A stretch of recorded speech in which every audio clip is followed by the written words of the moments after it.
I'm going to do another one of these first impressions videos because I've got a new foundation that I want to try out. Milo is trying to attack the fan at the moment, so that's what that noise is.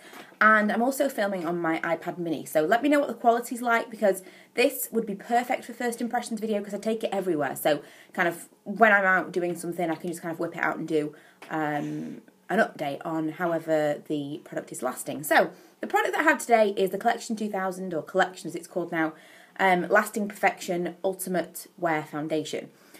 The shade I have is Ivory 2 because they didn't have a number 1. Do they have a number 1? I don't know. It seemed to be okay shade-wise. It didn't seem to be too dark, but I think that if I do like it, I'm probably going to go back for the shade 1. But it's got flawless coverage, anti-transfer, SPF 20, and is oil-free. So all those things are appealing to me. It has a pump, which is the way that I prefer to apply my foundation. He is going crazy in the corner here. And it also says it's got 16-hour wear. So we shall see. I haven't tried it at all yet. It's a lot more liquidy than I thought that it would be. Another thing about doing these first impressions videos on my iPad is that I can actually see what I'm doing. Because I'm looking at the screen. I'm trying to look at the camera because I know that bugs people. I'm going to do half of my face because I got some feedback after the last video I put up that this would be a better way of doing this.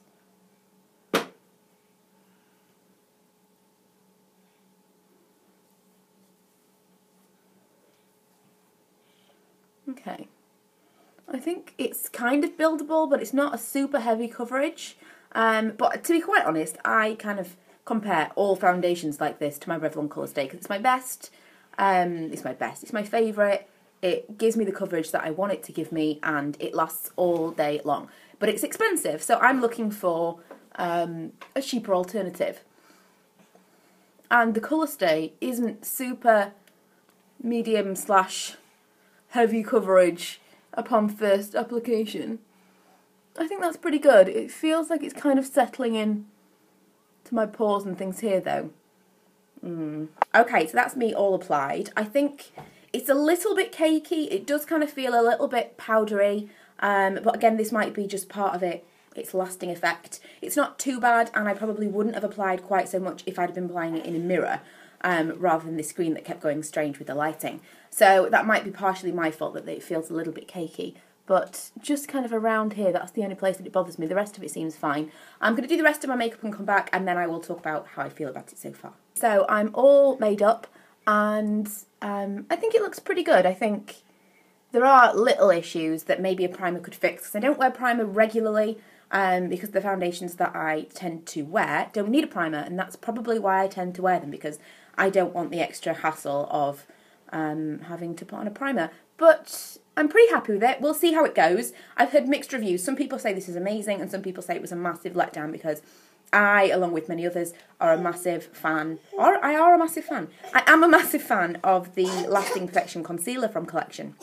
But I've heard that this maybe isn't so great. And I do find that Lasting Perfection Concealer is a little bit dry and can fall into some creases and things under my eyes. So maybe that's the problem I'm going to have with this. Let's see.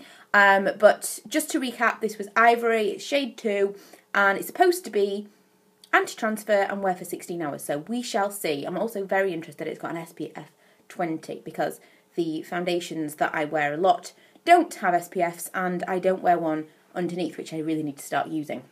But I'm looking to try to incorporate an SPF into my routine, so if it's in my foundation, all the better. So yeah, I will come back to you soon. I always forget to say, it is currently 9:15. Okay, so it's the end of the day, it's 5 o'clock. I know it's not like super late, but I thought I would do kind of a 9 to 5 test. Although I haven't been at work, I've actually not left the house all day, I've been home. It's been a relatively decent test because I've been kind of touching my face a lot, and it's been warmer in the house than it perhaps should be. So I feel like it's been a decent test, even though I've not actually gone to work. I do like to test these on a work day, but I wanted to try it today, so I thought I'd do my first impressions at home. I have definitely got some kind of qualms about this foundation, bearing in mind that this isn't even my full work day. I get ready normally at like 7 or 8 in the morning, and I don't come home till about 6, 6:30. So the wear that I'm seeing right now, it would be worse than this. And you can see a lot of discoloration here. You can see all of the marks basically that I would generally try to hide. Wait, okay. The lighting on the iPad is a bit weird, but other than that, I think it's all right to film on. Thoughts? Yeah, you can see a lot of kind of my acne scarring and blemishes that I have right now. That's an issue, and it's really not been that long, bearing in mind it's supposed to be like a 14-hour wear. No, 16-hour wear apparently. Ultimate Wear foundation. It's not fantastic. It's not shiny at all. I haven't powdered, so there's that. But I don't think I tend to get that shiny when I'm in the house anyway, so I'm not super impressed by it. I'll definitely wear it again. I think the main issue to begin with it was quite powdery and looking a little bit cakey, and now it seems to have worn away quicker than I anticipated that it would do. However, I can't see that it's really settled into anything. Like, there were little areas around my pores here that I felt like it was quite cakey and building up, and I can't see that it's actually settled into anything as it's worn away, because that's my main bugbear with stuff like this, is that as the foundation wears away, where it has kind of settled into those dry areas or those little imperfections or lines, it stays there, but the rest of the foundation wears away, so it looks really strange. But it doesn't seem to have done that. It kind of seems to have worn quite evenly. I can't speak today. But yeah, this is not fantastic for 5 o'clock. I'm not majorly impressed. I will give it another go. Please leave me your comments below and let me know what you thought about it. But it's definitely a bit of a disappointment. I really wanted to like it, but because I've seen mixed reviews, I kind of expected not to. Flawless coverage, I would say it is a medium coverage foundation. I wouldn't say that you can build it too well because it does go quite cakey. Anti-transfer, I haven't had anything on me. I haven't noticed any transference, but then I haven't actively tried to wipe it off my face with anything.